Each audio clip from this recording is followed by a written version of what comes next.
இந்த உலகத்தை படைத்து அவற்றிலே பல வகையான உயிரினங்களை படைத்து அதிலும் குறிப்பாக மிகச்சிறந்த மனித சமூகத்தை படைத்து அல்லாஹ் அவனுக்கு சிறந்த ஒரு வழிகாட்டுதலாக முன்மாதிரியாக தன்னுடைய நேசர் ஸல்லல்லாஹு அலைஹி வஸல்லம் அவர்களுடைய முன்மாதிரியை அல்லாஹ் வகுத்து தந்துள்ளான். அந்த சிறப்புகளில் அந்த முன்மாதிரியில் உள்ள ஒன்று தான் நம்மிடத்திலே தவறப்பட்ட ஒரு பண்பு, அற்பமென சொற்பமென கருதப்பட்ட ஒரு பண்பு, ஒரு அமல் ஒன்று உண்டு. ஒரு மனிதர் நபியவர்களிடத்திலே கேட்கிறார், ஐயுல் இஸ்லாமி ஹைருன் யா ரசூலல்லாஹ், இஸ்லாத்திலே ஆக உன்னதமான உயர்ந்த அமல் எது சொல்லித்தாங்கள அப்படின்ட்டு நபியவர்களிடத்தில் ஒரு மனிதர் கேட்கிறார். நபியவர்கள் தொழுகையையும் நோன்பையும் நபியவர்கள் சொல்லவில்லை, உயர்ந்த எந்த ஒரு அமலையும் நபியவர்கள் சொல்லவில்லை. நபியவர்கள் இரண்டு விஷயத்தை சொன்னார்கள். இஸ்லாத்திலே ஆக சிறந்த அமல் என்று இரண்டு விஷயத்தை சொன்னார்கள். முதலாவதாக துதுஈமு தஆமி, உணவளிப்பது என்று சொன்னார்கள் நபியவர்கள், உணவளிப்பது என்று சொன்னார்கள். இரண்டாவது நாம் கவனிக்க வேண்டும், துக்ரிஉ ஸலாம, சலாம் சொல்லி பழகுங்கள், கற்றுக்கொள்ளுங்கள் என்றார்கள் நபியவர்கள். அறிந்தவர்களுக்கும் தெரியாதவர்களுக்கும் சலாம் சொல்லுங்கள் என்றார்கள். நம்மிலே ஒரு குணம் உண்டு, தெரிந்தவர்களுக்கு பரிச்சயமான நபர்களுக்கு மட்டுமே நாம் சலாம் சொல்லுவோம். நம்பியில் கீழுண்டான மக்களை பார்த்தாலோ தெரியாதவர்களை பார்த்தாலோ நாம் சலாம் சொல்வதில்லை, இஸ்லாத்திலே முகமது சொல்வதில்லை. கண்ணியமான பெருமக்களே, ஹலீஃபா உமர் ரலியல்லாஹு அன்ஹு அவருடைய மகன், ஜனாதிபதியுடைய மகன் இப்னு உமர் ரலியல்லாஹு அவர்களை பார்ப்பதற்காக துஃபைல் என்ற ஒரு தாபியா வருகிறார். இருவரும் சேர்ந்து காலை நேரங்களிலே கடை வீதிக்கு செல்வது வழக்கம். இரண்டு பேரும் சேர்ந்து மார்க்கெட்டுக்கு போவாங்க. அப்படியே கடை வீதிக்கு போகும் பொழுது அங்கு உண்டான அந்த கடைகளை வியாபாரிகளையும் பொதுமக்களையும் கடந்து செல்வார்கள். இப்னு உமர் ரலியல்லாஹு ஜனாதிபதியுடைய மகன், நன்றாக கவனிக்க வேண்டும். இப்படி செல்லும் பொழுது சலாம் சொல்லிக்கொண்டே செல்வார்கள். எந்த ஒரு பொருளும் எந்த ஒரு வியாபாரத்திலேயும் பேசுவது நோக்கம் அல்ல, வெறும் காலை பொழுதிலே சலாம் சொல்லிக்கொண்டே செல்வார்கள் ஹலீஃபாவுடைய மகன். இதை பார்த்த துஃபை சொல்கிறார், நீங்கள் எந்த ஒரு பொருளும் வாங்குவதில்லையே, எதற்கு சும்மா கடைவீதிக்கு செல்கிறீர்கள், அதற்கு வீட்டில் அமர்ந்து கொண்டே நாம் பேசலாமே என்று சொன்ன பொழுது அவரிடத்திலே இப்னு உமர் சொல்லுவார்கள், நான் கடைவீதிக்கு செல்வது ஒரே ஒரு நோக்கம்தான், சலாம் சொல்வதற்காக வேண்டி மட்டுமே கடைவீதிக்கு செல்கிறேன் என்பதாக இப்னு உமர் ரலியல்லாஹு அன்ஹு சொல்கிறார்கள். மிகப்பெரிய மார்க்க மேதை, ஒரு ஹலீஃபாவுடைய மகன். கண்ணியமானவர்களே, ஒரு சஹாபி நபியரிடத்திலே கேட்கிறார்கள், யா ரசூலல்லாஹ், இரண்டு பேர் சந்தித்து கொண்டால் முதலிலே யார் சலாம் சொல்வது என்பதாக கேட்கிறார்கள். நபியர்கள் அழகான ஒரு பதிலை சொல்லுவார்கள் ஸல்லல்லாஹு அலைஹி வஸல்லம், எவர் அல்லாஹுக்கு நெருக்கமானவரோ அவரே சலாம் சொல்வார் என்பதாக சொல்லிவிட்டார்கள். எவர் அல்லாஹுக்கு மிக நெருக்கமானவரோ அவரே சலாம் சொல்வார் என்பதாக சொல்லிவிட்டு சென்று விட்டார்கள் நபியவர்கள்.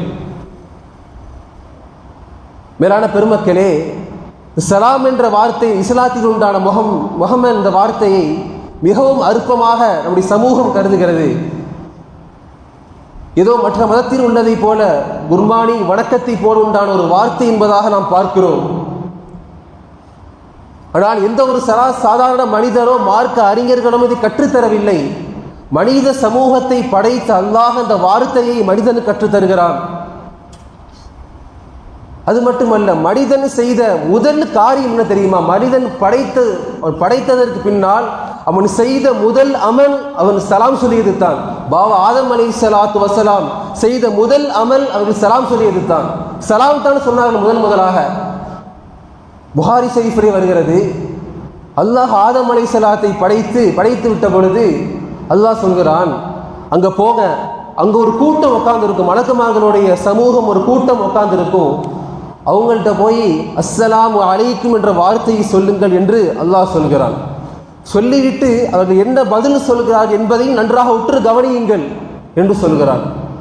ஆதம் அலைஹிஸ்ஸலாம் அவர்கள் இந்த மலக்குமார்களிடத்திலே வருகிறார்கள். முதலாக வந்து அஸ்ஸலாமு அலைக்கும் என்று சொல்கிறார்கள். உடனே மலக்குமார்கள் அலைக்கஸ்ஸலாம் வ ரஹ்மத்துல்லாஹ் என்று பதில் சொல்கிறார்கள்.